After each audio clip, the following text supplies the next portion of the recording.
Hello guys, welcome back to Stories with Auntie Oge.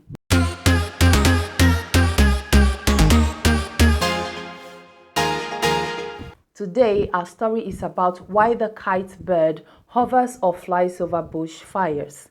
Our story today is a two-part story that begins with a bet between the woodpecker, known as Obupopo in Igbo land, and the bird called Ovu in Igbo, a small black bird with a huge beak that eats little snakes and lives in wood cavities. Stay tuned.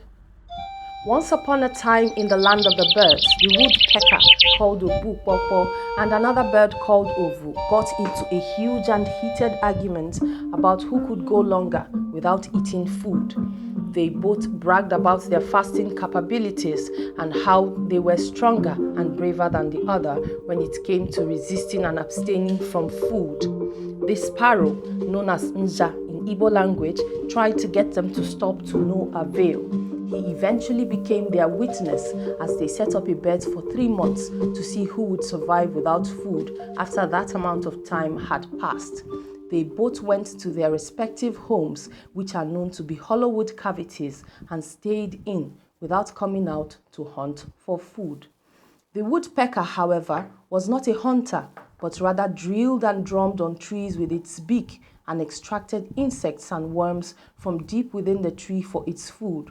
So, while Ovu kept to his part of the bet, Obupopo the woodpecker cheated secretly and kept himself fed, unknown to everyone involved.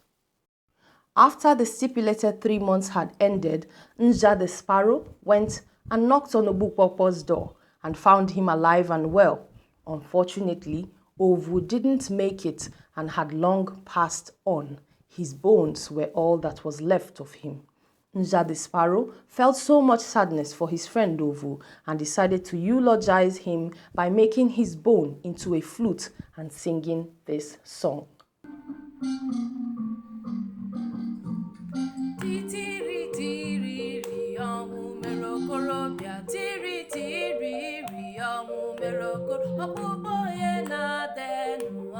The next part of our story begins where Nza the sparrow took the flute, flew and perched on a tree above Egbe the kite bird's farmland and began playing the song, distracting Egbe's workers, who loved the song so much that they abandoned their work and began dancing to the music.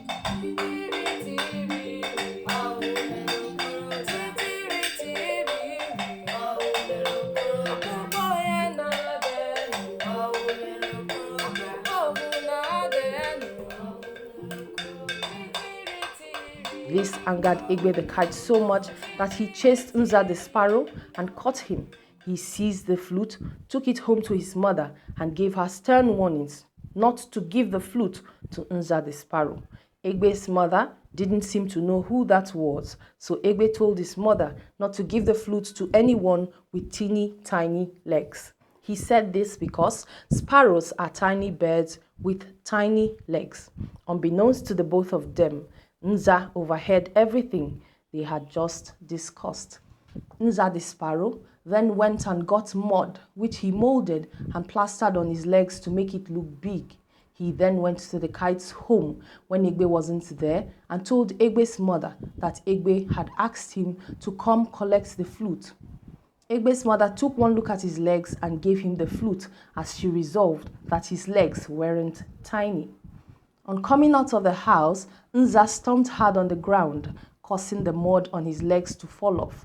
Egbe's mother screamed in horror as she realized what she had just done.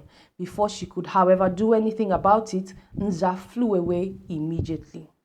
Nza the sparrow took the flute and went back to Egbe's work site and began playing again, causing the same reaction as before from Egbe's workers.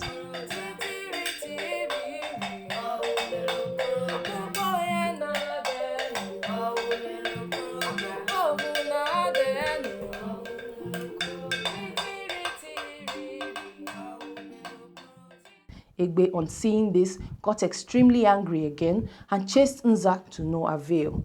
He then went back home to his mother and began arguing with her, accusing her of flaunting his orders. He stormed out of the house angrily, slamming the door behind him, which shook the house violently and caused the fire lamp to fall to the ground, engulfing the whole house in flames. Egbe couldn't save his mother that day, and sadly, she passed away from the fire. It is said that till this day, Egbe hovers and flies over fires because he is still in search of his mother. The end.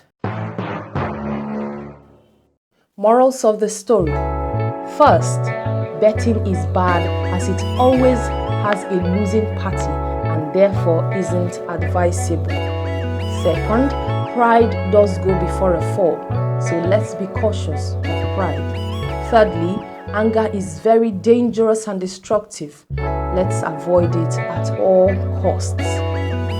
Thanks for staying with us here on Stories with Auntie Oge. Do like the video, leave a comment below, subscribe and share. See you next time. Bye-bye.